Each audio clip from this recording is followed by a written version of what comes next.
I'm here with Liz, and I'm thrilled that we are going to be diving into Tolkien's classic, Lord of the Rings.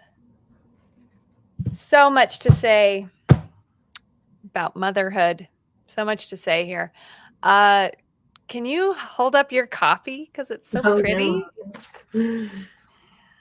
It's so fun. And it's so small. And they had them just for this brief little at Costco.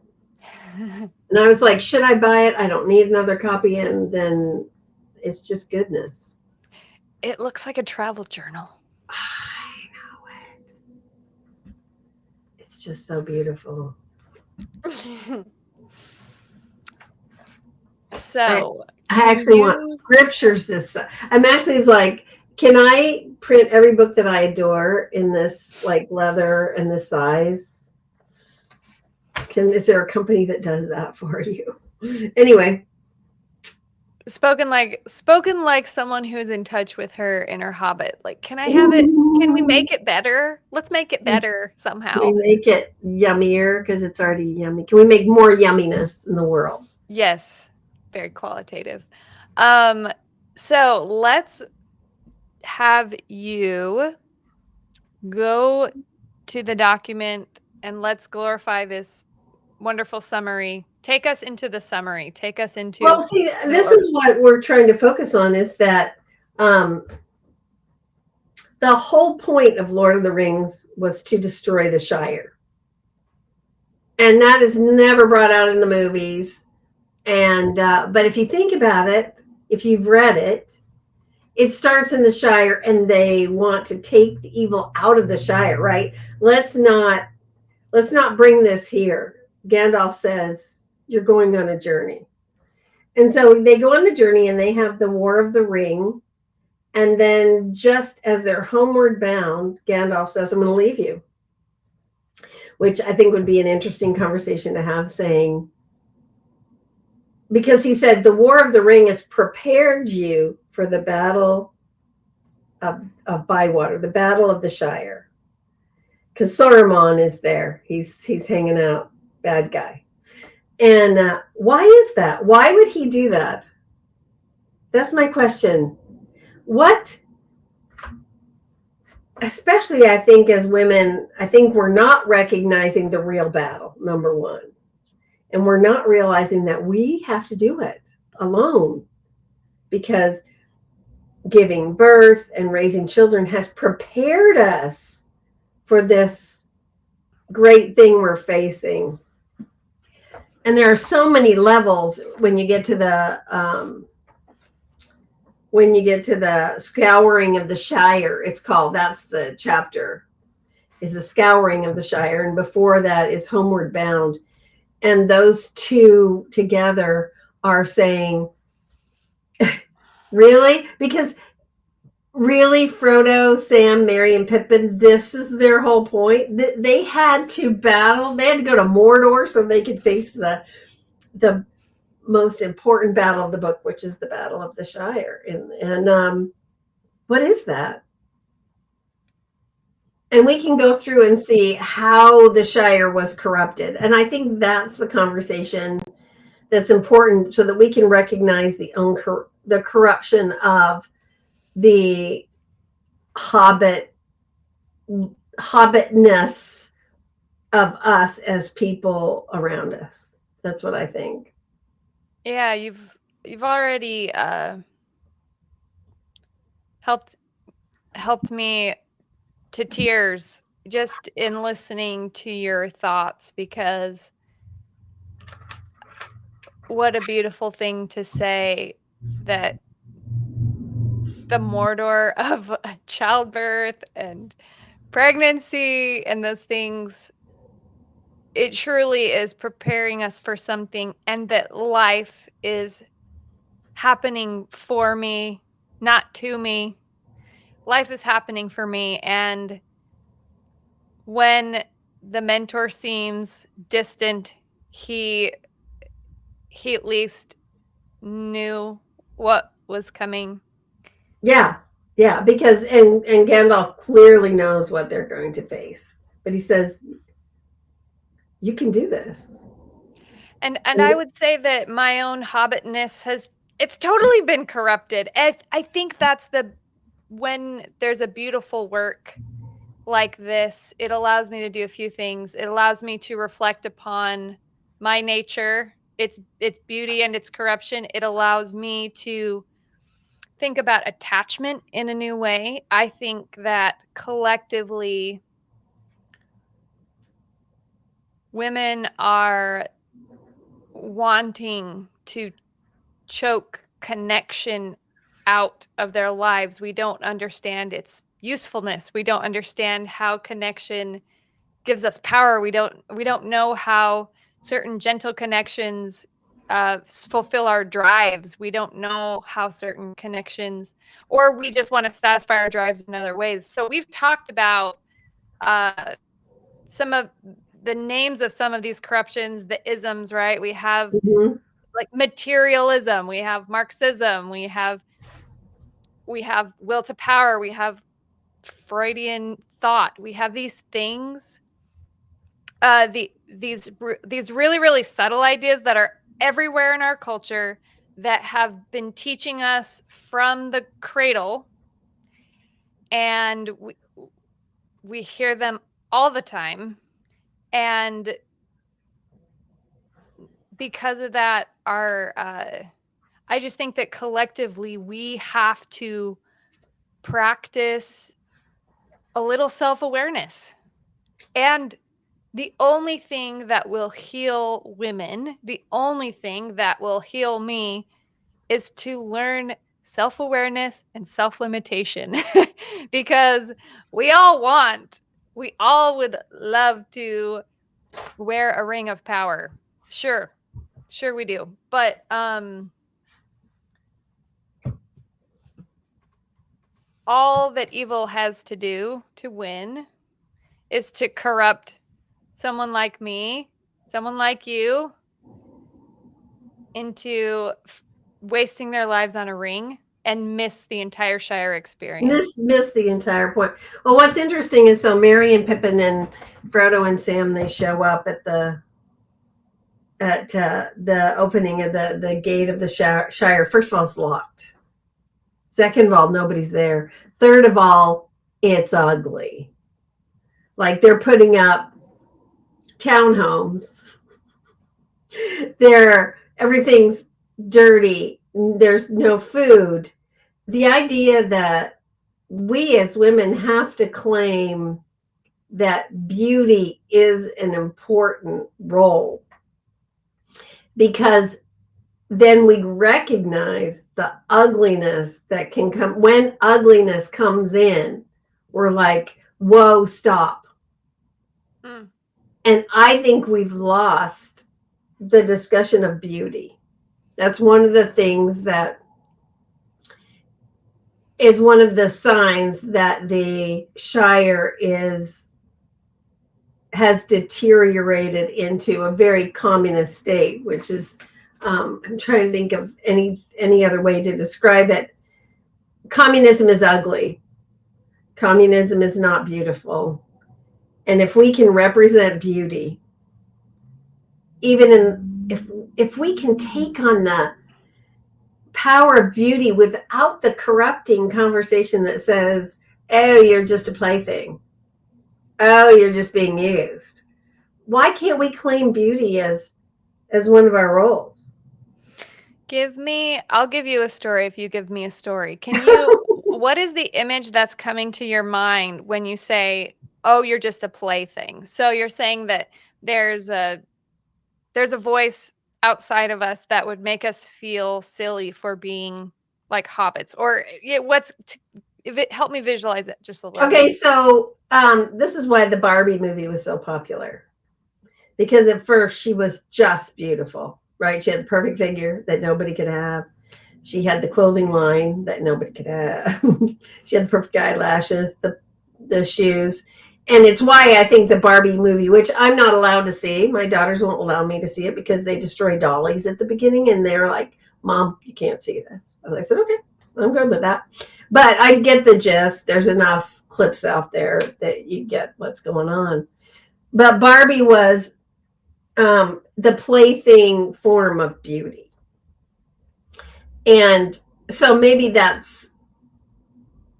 beauty is something that is always being corrupted by people that want power, maybe. I don't know. But it's the idea is today, I think the question really is, Haley, is today, how can Haley be beautiful? Because I think the plaything thing conversation has probably been lost. The beautiful plaything, the woman on your arm. I think that conversation has lost any kind of validity, or and nobody wants to talk about that. What is the beautiful thing that women are offering the world? What is the Right. beauty that women can and do offer the world? Besides, of course, giving birth, which is difficult, but when they hand you that baby, I mean, there's nothing like it. There's just nothing. As frustrating as everything may be after that, the care, the physical recovery, still that moment of pure beauty. And it's interesting that as are we heading towards the acceptance of ugliness is my question. Mm. You. And that we're not ugliness has become relative. So it's like, well, at least it's not as ugly as that neighborhood. Yeah. Well, Instead of, I do think I think one of the counterfeits you've alluded to is a beauty. It's first of all, it's sexual beauty, and it's taking one's sexual beauty really, really seriously, because that is it's both a form of power, it's a phenomenon, and well, it's all three. So power, phenomenon, and satisfaction of drives. So, and if you make and if it somehow brings you a rich person or brings you something career wise, then it's like all four, right? So mm, four. So wow. when we say beauty, we have to talk about a gentle kind of beauty that's been forgotten, a Hmm. not serious kind of beauty that's been forgotten about, a leisurely type of beauty, and a beauty Yeah, that when you're it's not talking, I'm for almost use. seeing somebody painting a picture or creating poetry. There's a sense of you've got to take time Mm. to, yeah, there's a sense of when you say leisurely beauty. And I think it's a very important conversation. I don't think anybody's having it. Well, I think that I mean, so you gave a list, right? And we both know you love shoes. We both know you love pretty things. I know this. I know this. So it's not the things that are a problem. In fact, shoes can be a part of my hobbitness, my practice of beauty. Um, the things you mentioned can totally be a part of our practice of beauty. I think one of the questions that can help us rein in and commit to true beauty as opposed to some nasty counterfeit, it has to do with, is it this slow developing tasty gourmet art form? Is it Are shoes part of Mhm. the gourmet formula of my life? Because if they are, then great. There's nothing wrong with some of those shoes. Let there be closets, right? Um, Yeah, that's I have a beef against minimalism, not because it's they don't have projects around them. As you can see, I have projects around me.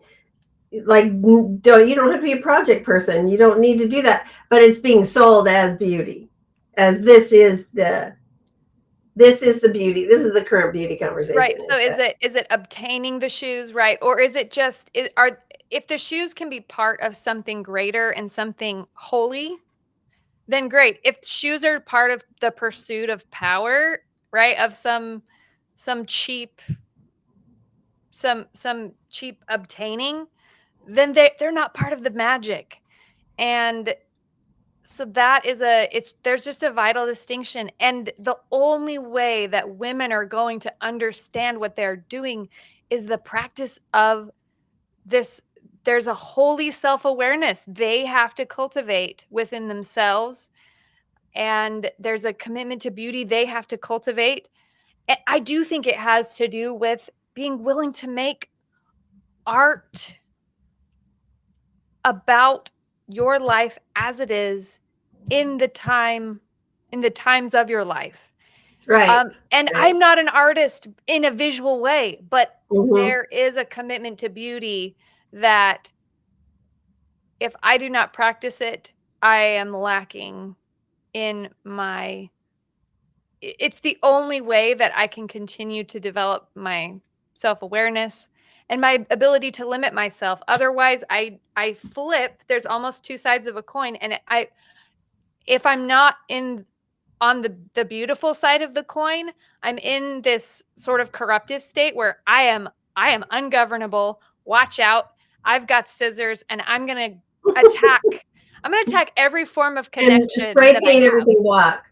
Um But yeah. I think what you said, though, I think you said something very quickly, and that was how beauty is tied to holiness. Because on the side of the coin with beauty is holiness. It's not on the other side. And so, what is our role of beauty and holiness?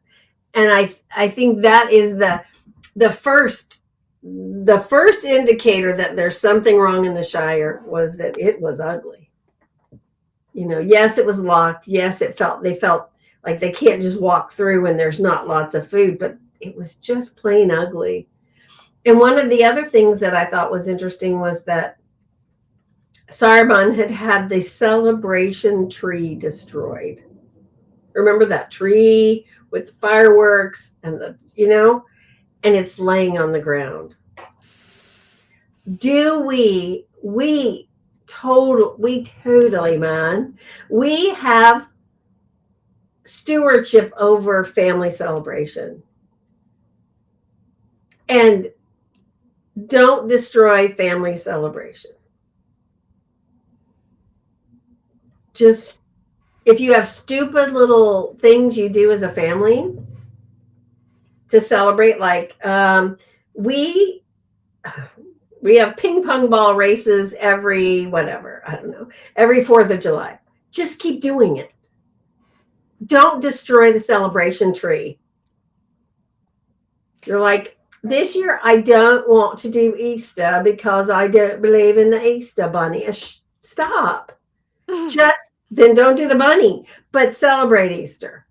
Have pastel flower. I don't know, do whatever, but keep celebrating. Keep celebrating.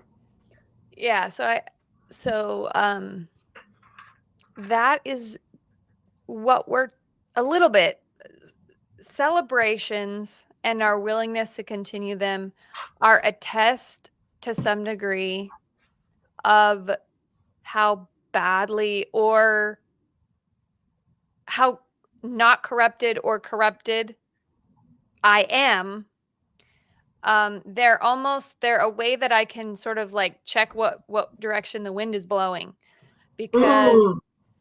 uh there's so I thought about this. I had my son read the very beginning of the Fellowship, the very first book. And then I said, please tell me all you know about the backstories of different hobbits. And he also, so in that retelling, he told me of their tradition of gifts and celebrations, Mm. which there's a tradition of gift giving for in celebration, but also gift receiving. And so, because hobbits are born all the time and birthdays are such a big deal, you're essentially getting and giving a gift every week. So, Oh yeah, or even every day, or like talk the some. Catholics. The Catholics have a beautiful tradition that every day is a saint day.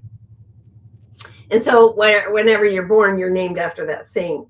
But then you celebrate the saint day with your day. But it was interesting because one of the traditions in my house is Valentine's Day. So I would drop off elaborate Valentines at the kids' school. And they would either I took them to their room or the school would deliver them. And to this day, I continue to send them Valentine gifts. Well, one year I go to the front and they go, "We can't do that. It's exclusive. We can't have we can't celebrate them differently than the other kids." So I gave it to them after school. So, and I'm like, see, and that should have been like a ding, ding, ding, ding, ding to me. Like, there's something coming down the pike in like 20 years because that's just wrong. Yeah, so Yeah. you're helping me circle back even to something that we said earlier, which is, oh, they're building up townhomes, bam, bam, bam, bam, bam. They're putting them all right close to each other because something can be. I promise this has to do with what you're saying, but something can be small and still beautiful. I think that I've seen townhomes where Yes. they love their space, and that space But is it's not a hobbit hole. You see, it's the contrast. It's the contrast. It's not so much townhomes are bad, you know. No, that's not a bit. yeah. That's not it, And really. and it can be small. And you know what? So much of the commitment to beauty costs nothing. Uh it is not a matter of cost. Uh Oh no, I've seen some beautiful townhomes, but it was one of their signs that they said something's wrong. And I don't know what ours. absolutely. Yeah. But we look at I mean, you're talking about an experience where you wanted to celebrate your kids and you were told you may not celebrate your kids because that is singling them out. Um, I think we all need to be celebrated at different times in different ways. And so for a mother to want to surprise her kids in the place where they usually are, right, and make that day a little bit different for them, I think that the holiness did not win out because Mm-hmm. because I Mm-hmm. there you really were representing something there that wasn't it was it was significant, I guess I should say. Uh, Well, and it's I don't know what my kids do for their kids on Valentine's Day today, but I know that they love getting that extra whatever that is today. It's so that is something that I continue to do. The other thing I continue to do is send $5 to all my grandkids on their birthday. Now, $5 is nothing. Like today, you can't even buy a pencil. But it's so funny how much they, almost all of them appreciate the $5. Like, and I send $5 to like friends of the family. There's something in receiving that is immediate celebration because $100 would not be as celebratory as five. Because the 100 is I want you to buy something. The five is I was thinking about you. yeah. It has nothing to do with what you're going to purchase in any Yeah. way, shape, or form. Well, let's try and talk as best we can about the corruption of the Shire. I don't Okay. know if you want to read the summary or what, No, but let's well, are we going to assume that they don't know, or do you want the audience to be driven to, hey, go read, because it's fascinating. So, I we will say do, you will take me through the story just a little bit. Take us through okay. just enough that we continue to have this direction. Okay. So, Because you just took us to the gate, and the okay. gates So are then we're at the ugly. gate and, there was a hobbit, Lotho. His name's Lotho, which is kind of funny because it reminds me of what's the hell is and it'll come to me.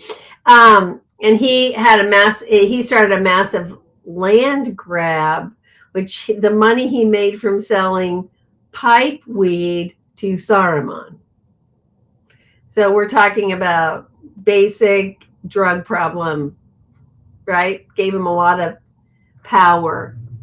And then he started recruiting ruffians, which you need to read the story, because what I loved about the ruffian story was the ruffians gather up, Frodo, Sam, and Merry and Pippin, and Frodo freaking has this sword, right? You're like, just what? But they're like, sure, we'll go with you. And it's funny, they even go ahead of the ruffians that were dragging them. They're going, and they go, we're waiting for the ruffians to catch up. I mean, it's like they know they have more power, but they're not going to use it for this.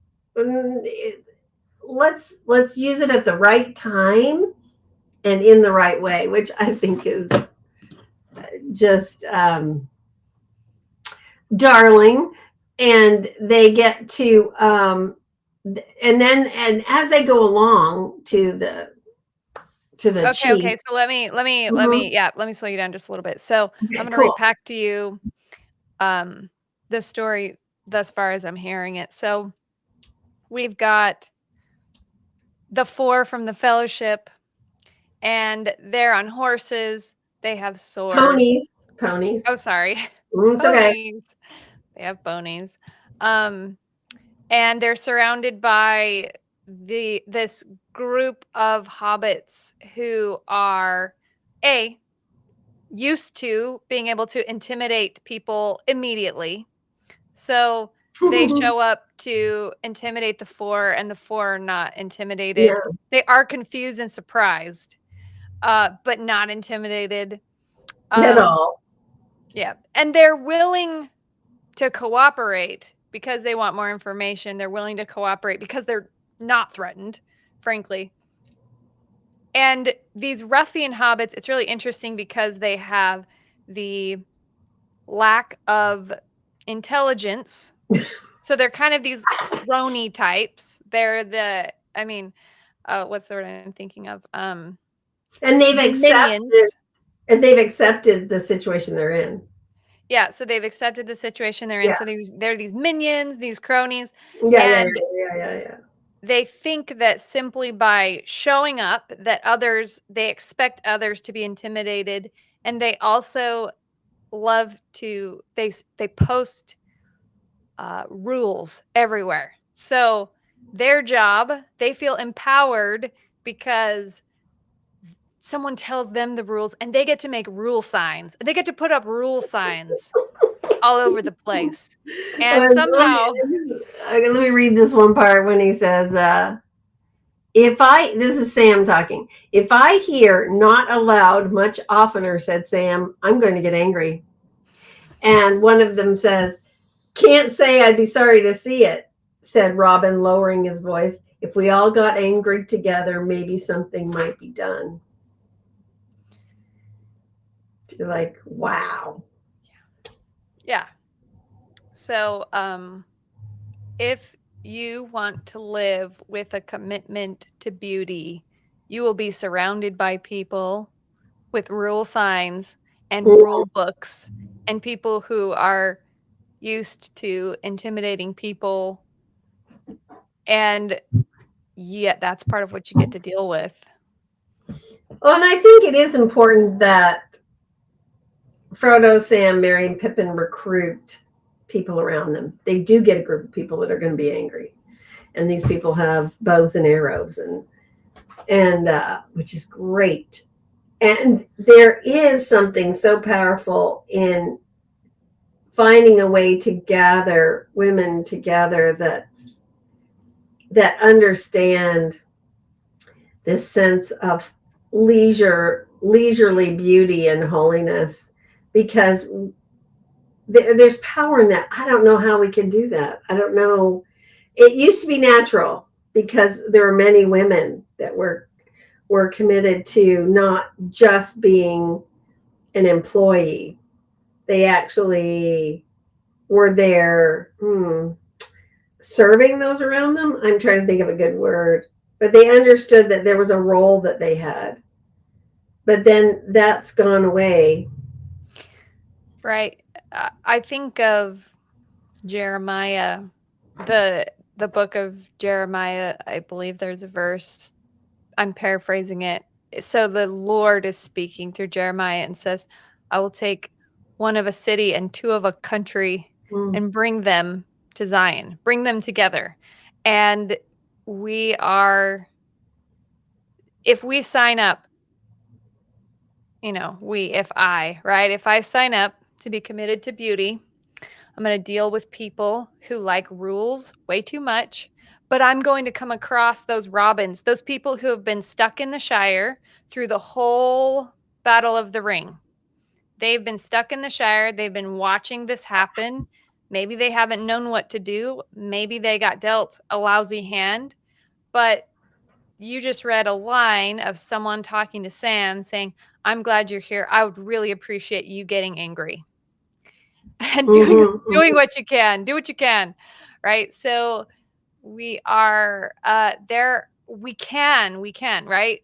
We'll take 4 from the fellowship, 1 from the gates, and as they go, they start to collect. They're starting to collect the hobbits that are so desperate for somebody to rally behind. Mm-hmm. And you can just see the 2 camps slowly collecting. The 2 camps are slowly collecting because the ruffians, their minds are blown. They didn't know there were free individuals. They're really uncomfortable. So they're gathering other pathetic, weak-minded people together.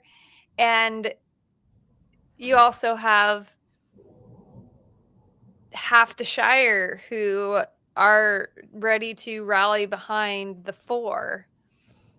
Oh, I love what you said when you said he didn't know there were free individuals, which is really maybe what the Battle of the Ring created in them that makes them prepared for the next fight is the fact that they truly feel freed. And I think also Tolkien saying, because supposedly one interpretation was that he wrote this after World War One, after going back to England and seeing what? He wasn't seeing Marxism. So I disagreed with the statement in that I don't think that he was doing it. I think he truly was doing it to show that the real battle is Marxism. I think it was bigger than just like, oh, we came back to England and was perturbed, you know. No, there's something much bigger in this story. Yeah, And the real battle is a beauty versus the 80,000 corruptions of beauty. And we use Marxism as one. I think a lot of our listeners might struggle going, "Oh, well, my yeah, brain turns off as soon as you say sure. Marxism." Yeah. But if we can just say, "Hey, when there's this choking seriousness about life, the thing that defeats that is a loving, artistic, um, even a domesticity, right? There's something powerful about that that makes everything better, everything more beautiful. And I hesitate to call what the 4 went through was, when you said, they felt liberated, they definitely felt they were commanding. They knew they were commanding individuals, and, I think that is I love when someone, I think, pulls a sword on Mary or threatens, to punish Mary, and he says, "Excuse me, I am a steward of the High King," and he pulls a sword, he's like, "Would you I know who I am. Thank you." Right? Which And is so incredibly powerful and freeing. And you said so many things in those comments, especially I would love to come up with another name than Marxism, though, because what we're saying is there's a force out there that's trying to regulate you. and is ugly. It just is promoting a type of ugliness Mhm. instead of a home beauty. And I don't know what else we could call that. We should come up with a word. Yeah. Well, I Evil. am in excuse me, in my own quest for my own hobbitness, I am convinced, and I am not embarrassed to say to anyone who can hear my trumpet, that mothers absolutely must fire society from running their lives, because we don't realize that it's running everything. It's running everything, and And that your we're opinion of everything. It's and running my everything and your opinion of everything. right, such that we are blinded to the fact that we're not running things. And it takes it takes serious commitment in the direction of taking command of one's life for one to even begin to see to even get some sort of a sense or orientation as to what needs to be done. And Mm. I had to say no thank you to my kids riding the school bus. I had to get to the bottom of some things. I had to say no thank you to my kids getting themselves breakfast at school, because there was like this big brother, let's skip breakfast and play on the computer dynamic, right? I had to I had to slowly start taking command of my family's life until I said, "Okay, you know what? We're going to do something else than we've ever done. We're going to get to know each other for a year of homeschool.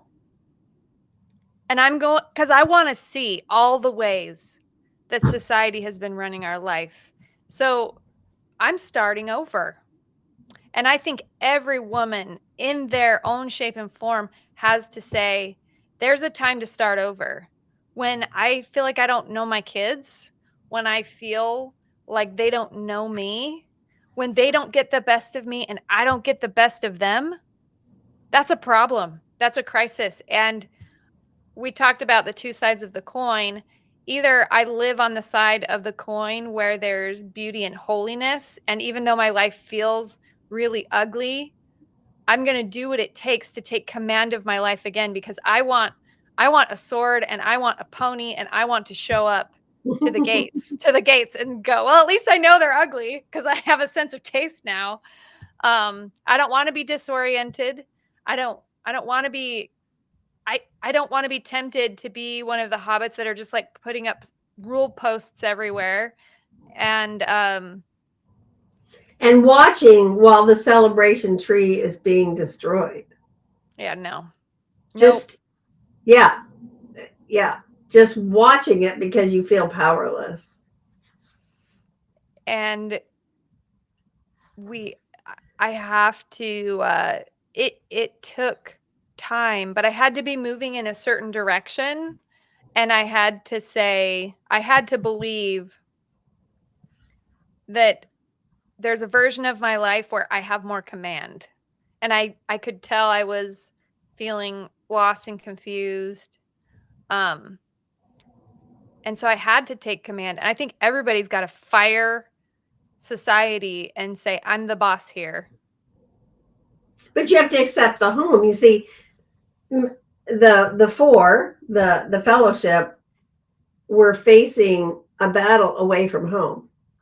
And you can do that. Like, I'm the CEO of a company. I've got a battle to face, right? It's real.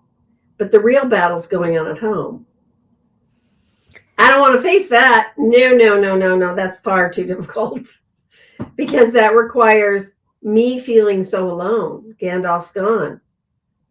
They're alone. You're alone, but you still have it's feeling a different kind of power. The the leisurely holiness is a power, but you're not gonna you don't need that if you're the CEO of Walmart. You don't need that.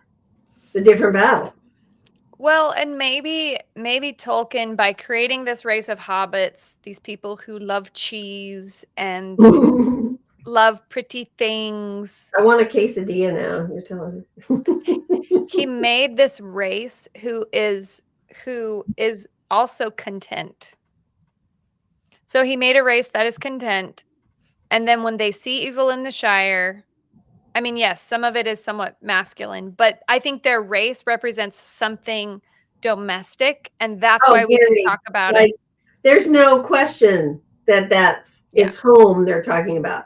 So They're their not. race and the Shire is something domestic, and so even when so a hobbit, right, when Merry and Pippin, they go talk to trees. Like, that's a beautiful domestic thing, right? They rally the Ents, these trees that are old as old can be. So that could be extrapolated, and that can be very domestic. This idea, Well, like, and we could talk about the Ent wives because the Ents, they say, "Where are your wives?" And the Ent wives left to go live in society. So there's no more seedlings. And I think so. At some point, we can have that conversation. yeah, so there's The Ent wives. something, um right, and so when they set off, and as long as they were on the quest to save the Shire, to save Middle Earth, to save beauty, they were still doing something that was holy and somewhat domestic. And so they were, and I can say that this element is in other, it's in other stories as well. So watching the original George Lucas Star Wars trilogy, um, R2D2 is a small droid, and Oh, he's such a hobbit. Oh my gosh. he is the Hobbit. R2D2 is the Hobbit of Star Wars. So you have R2D2, and Leia's great. She's fine. She's feminine, but R2D2 is like that domestic lady who's getting things done. And if there's no R2D2 droid, right? He's this simple, teeny tiny hobbit sort of character. No R2D2, there's no Luke Skywalker. With no R2D2, the whole story falls apart. Right. So he is fighting for, he's essentially saving Middle Earth. R2D2 is saving Middle Earth. He's a hobbit inside of that droid, I tell you. He's totally that role. Anyway, but I mean, and Sam and Frodo, I mean, they're on this journey, but as long as we frame it within the idea that they're battling to save the Shire, and they're trying to remember the water of the Shire. They're trying to remember the Shire when they're in dry, And it nasty was Mordor. beautiful. Yes, because the temptation was forget the Shire, put the ring on, and end this battle by grasping power. And Totally. Or learning how to use it, you know, use the how to use the power. And it's interesting when they finally get to Saruman and his what's his worm guy? Is he Wormwood? Is that his name, or am I confusing him with C.S. Lewis? When he gets to his assistant Saruman and his oh, no, assistant. you don't. No, you don't. Okay, fine. Okay. Tell it in the story. Tell us that. So here's my question. Did Saruman die when he fell off the Tower of Orthanc?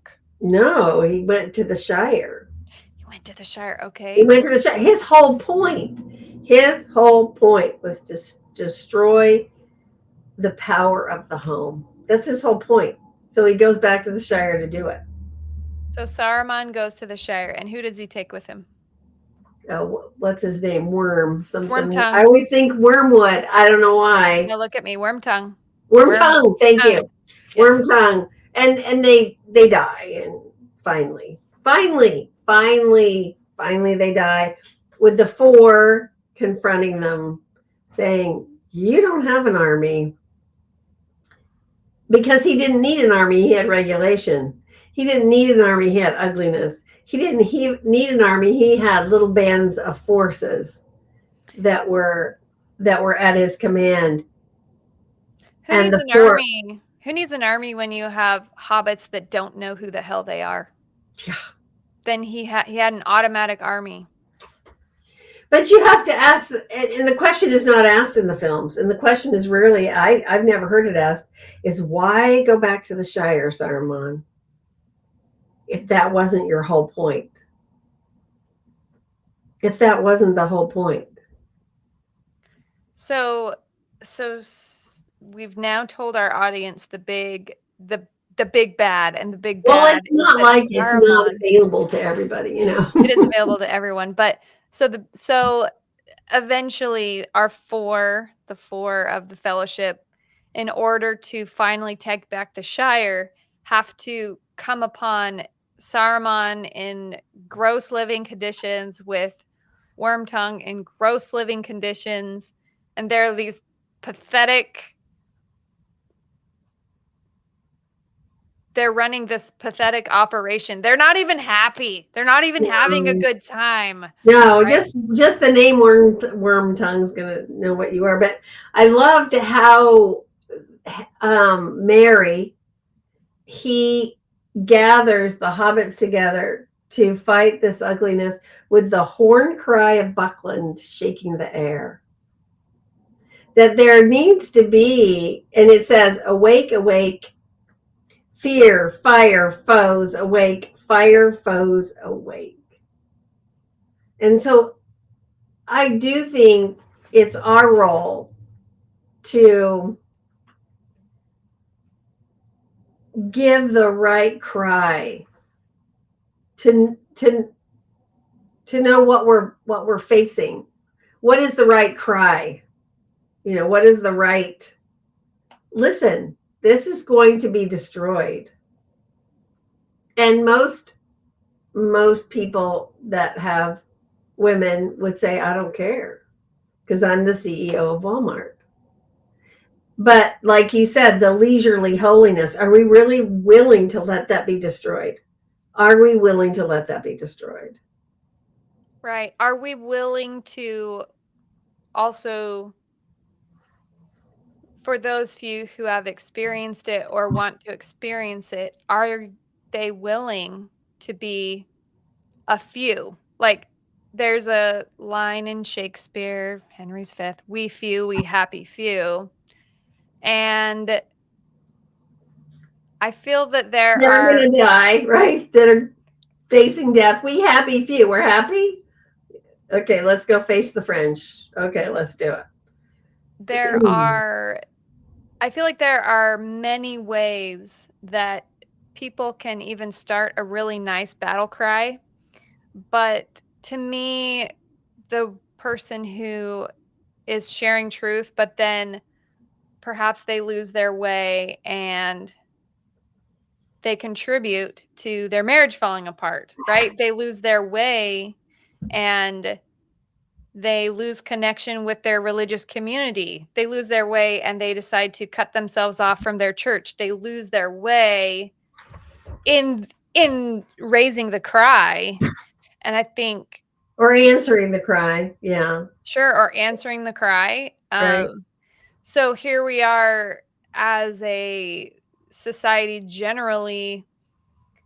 There are people who are quicker than I am, quicker than you and I, to raise a cry, but have those leaders put in the time to develop out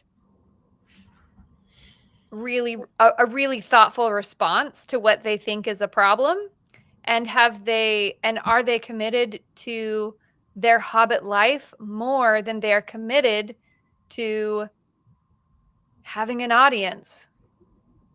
So Mary raises a cry, but it's the years of the Battle of the Ring and fighting that well, which allows him to fight this good fight. I really like that. I like good fight. I like the the idea of a good fight. Yeah, and are you willing to be one of the few who are going to get the magic? I think that it's always going to feel you're going to feel, though there are plenty of people, you're going to feel more isolated because that's such a big part of the strategy of Saruman, Wormtongue, is to make And doesn't this. he just end up when he's dying just going in a puff of smoke that he really wasn't had nothing substantial about him? They end up burying Saruman somewhere, but Wormtongue just kind of disappears. And I think what can be done is you're saying, well, what can be done today? You know, what can is really bring celebration back. Celebrate something at your house. And it used to be that every meal was a celebration. We had a grace to God, we had a blessing, we had a thankfulness. It was an actual celebration. So part of it can be just bring in some family meals, sit down and, play a game of Scrabble. I don't think it needs to be some elaborate waiting for the next holiday. I don't think you have to wait for the holiday. I think you can make, and the holiday used to be Holy Day. You can make small celebrations in your home, and I think that the celebration itself invites beauty. I do. It is the ordinance of beauty. Celebration is the Oh, that's ordinance. beautiful. That's beautiful. It is the ordinance of beauty. My husband and I have had to try to discuss lately, how do we figure out how to make X holiday, not going to name it, but there are a lot of little holidays, and how do we make that meaningful to us? How do we make that meaningful to us? And what do we like? What do we like trying to do? I think it's been interesting because it's Without funny. vilifying it. Like if you'd say, I don't celebrate Halloween because it's evil. Okay, what does that do? I mean, it's just like, Yeah, part of the part. Okay, so part of the celebration where we have to talk about something else, which is that the Soviet Union and um, other really big ideologies, what they want to do is create their own holidays around their new cultural wave that they're trying to create. They want to solidify people. They the want to raise emperor's energy. birthday, Lenin's death day. Yeah, yeah. Absolutely. No, tell me and the audience these, because you have a better idea. Tell me about some of these new holidays. Are these holy holidays? Tell me about holidays that started to come about. Well, But I don't know how political we really want to get because if you do that, you're getting really political. well, But I think we can celebrate. Use Lenin's day and Hitler's days. Use those I don't because think there's a I don't. Hitler Day. Well, you said his birthday. Yeah, no, Lenin's. It's Kim Il Jong, North Oh, Korea. It's a yes. huge day. I don't think they celebrate much else, and I don't think they have other celebrations. And you almost pray to him. And Lenin's, I don't. Is it his birthday or his death day? Do you know? Stalin and Lenin and I Mao's birthday, huge. But they don't have other celebrations anymore. You Well, know. and I'm sorry for putting you on the spot, but I know they have happened. I know they Yeah. exist. And so Yeah. we have to talk about that, and we have to say that when you take command of celebration, you also do not have to celebrate what everyone else is celebrating. You can say, "Well, no thanks, I don't observe that." So, that being said, Yeah. we You don't have to say I'm celebrating Easter because it's Easter. yeah, But yeah. So people, I don't care if people, I mean, I know we said, "Hey, try not to opt out of holidays because you haven't figured it out yet." I think that's the invitation, right? It's just, "Hey, don't lay aside celebration because celebration is the ordinance of beauty." So Right. And you so don't that have to being said, celebrate my way. And you can think Halloween's evil if you want to. but you don't not celebrate Halloween because it's evil. I mean, it's a weird presentation. You can Don't just say, right, don't lay holidays aside, don't lay celebration for an aside. evil reason, because it's don't communicate. That's why you're setting them aside. Just don't celebrate it. You know. Right, because just as long as we because celebration, you as the adult are going to cut yourself off from the Shire if you say, "I don't believe in celebrating anything ever." Yeah. Celebration is in Christianity in the sense that one of the names of the sacrament is the Lord's Supper. So if we can think about how there should, like, sometimes it is a moment of memorial or memoriam, which might be more somber, but whatever that communion ritual is, or gathering ritual, whatever that worship ritual is, within Christianity in general, like that is meant to be a feast of the spirit. And so there is absolutely a place for celebration, a place for feasting, and we've got to lay aside our seriousness, that choking seriousness that I hate so much, for beauty. We've got to make room for beauty. And that's a divine thing, to make room for beauty. And so celebration, absolutely, it does have a place. And I, for years, felt like it didn't, which is why my husband had to refigure out, figure it out again.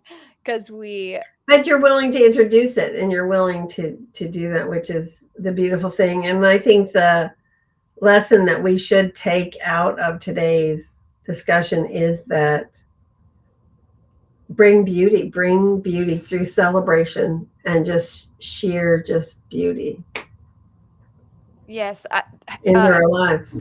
Albert Einstein says there are two ways. So I'll probably end on this, but there are two ways to approach life. It is either that nothing is a miracle or that everything is a miracle. And we have to take command of our life. We have to decide that we're going to live in that miraculous space. And so, and we'll talk. We're going to continue to talk about how the path of wonder, and to be a wonderist, truly is a foil our our battle of the Shire. Forget the Yeah. battle of the ring. We've got to fight the battle of the Shire. Amen. All right. Any final thoughts you have before I end the recording? No, I've got some notes. I'm ready for next time. I'm Okay. excited.